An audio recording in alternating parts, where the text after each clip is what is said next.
my heart in a photograph.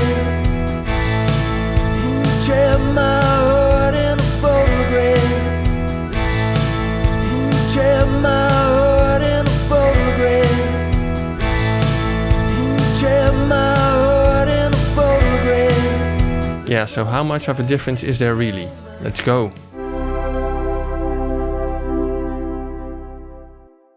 Yeah, so bus compressors, we all know and love them, right? To get just that final glue on our mix, that on the one hand keeps everything together and makes it all sound a lot more exciting. Or in other words, to make it sound like a record, because vinyl is hot again, right? Now I always use a hardware bus compressor. In the rack here, a Rupert Neve Designs 5043. But of course there are many options, also in software. And there are a couple of really nice ones that I want to put to the test here and shoot them out against my hardware Rupert Neve Designs bus compressor. Because can you really hear a difference? And what is the difference? Now typically a bus compressor is put on the mix bus right at the start of the mix so that you mix into the bus compressor. So you make all your mix decisions with the bus compressor already on there. Now in that respect this test is flawed from the get-go because I changed the bus compressor on this mix to listen to the differences. But in that respect all of the bus compressors that I'm showing you here have a disadvantage because I used neither one of them when I made the mix. Because the mix is actually from a video that I did to compare the Plugin Alliance AMIC 1999 plugin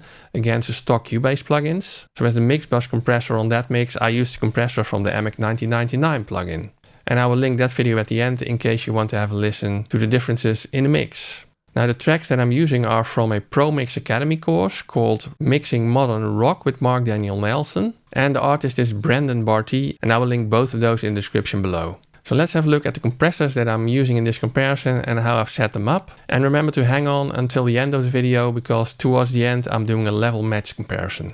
And actually before we're taking a look at compressors, if you like this video, please give it a thumbs up for the YouTube algorithm. It really makes a difference. Subscribe to the channel and you can also ring the little bell icon if you want to know when I post another video.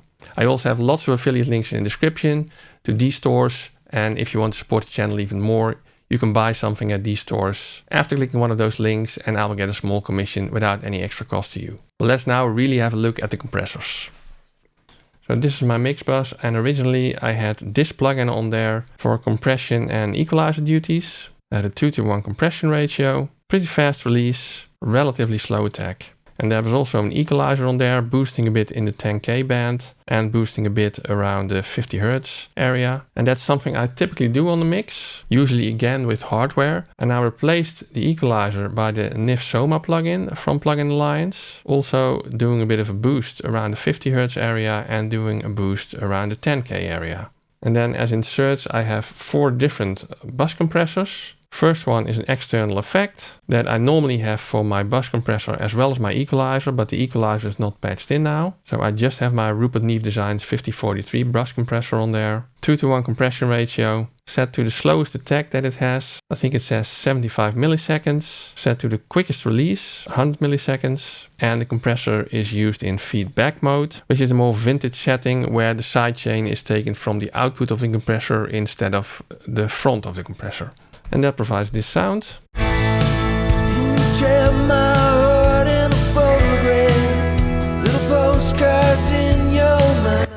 Now the next compressor is the compressor that used to be in the SSL mixing desks and that everybody used for bus compression duties. And it's also set to a very typical way to set up an SSL bus compressor, which is release to auto attack to the largest value, which is on there, which says 30 milliseconds. And the ratio is 4:1. This is a bit higher than I've set up on the other compressors, but since this is such a typical SSL setting, I figured I would compare everything with this one, and it applies around 2-3 dBs of compression. Sounds like this.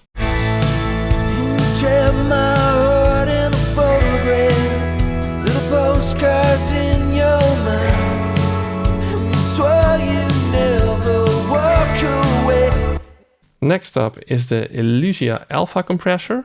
This is the mastering compressor from Brainworks, but it is actually modeled after a very expensive piece of hardware, I think more than $10,000. And it has lots of great and special features, but I'm not really using any of them. The attack is set to 70, the release is slightly over 100, and the compression ratio is also 2:1. And on this one, I'm not using any of the sidechain settings or the soft clipping or the warming via transformers. I'm just using the compression. And that sounds like this. Trap my heart in a photograph, little postcards in your mind.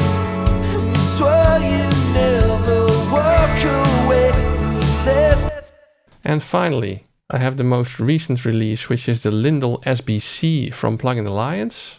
And this is modeled after a very famous API bus compressor. The attack is also at one of the larger values, compression ratio 2:1. Release has been set to the fastest release that's available on this compressor. In this case, the sidechain is used. Neve filter are set to medium. The style is also feedback instead of feed forward, so the more vintage setting. And I've used manual gain compensation to level between compressed and uncompressed signal. So let's have a quick listen to how that sounds. Trap my heart in a photograph, little postcards in your mind. And you swore you'd never walk away. Yeah, so those are the contenders.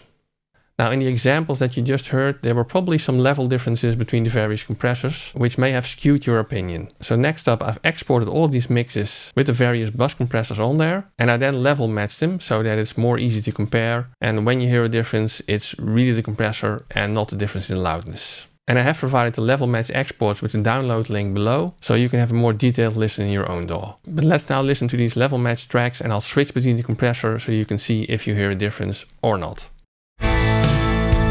Trap my heart in a photograph, little postcards in your mind. And you swore you'd never walk away, and you left it all behind. You're just a little bit reckless, you're just a little bit lost is all. You're burning out on this highway, who that's chasing you there? Got me right where you want me. Just let me down slow. Keep the chain on the tracks while we live and we die and we'll go. Got me right where you want me. Just let me down slow. Keep the chain on the tracks while we live and we die and we'll. So what do you think? Can you hear a difference? Let me know in the comments what difference you hear. Okay, for me, yes, I do hear a difference between all of these compressors, but the biggest difference is there for me between the uncompressed track and using either of these bus compressors. But you'll have to check that out with the links provided in the description, which also gives you the uncompressed file. But to me, that was the biggest difference. Now, if I look what I hear first when I listen to these compressors, is for the Elysia Alpha, I hear transparency. I think with that compressor, it was the least amount of coloring when you compare the uncompressed and the compressed file. But obviously, there are still some coloring parameters on there which I didn't use now, because I just wanted to compare the basic compression characteristics.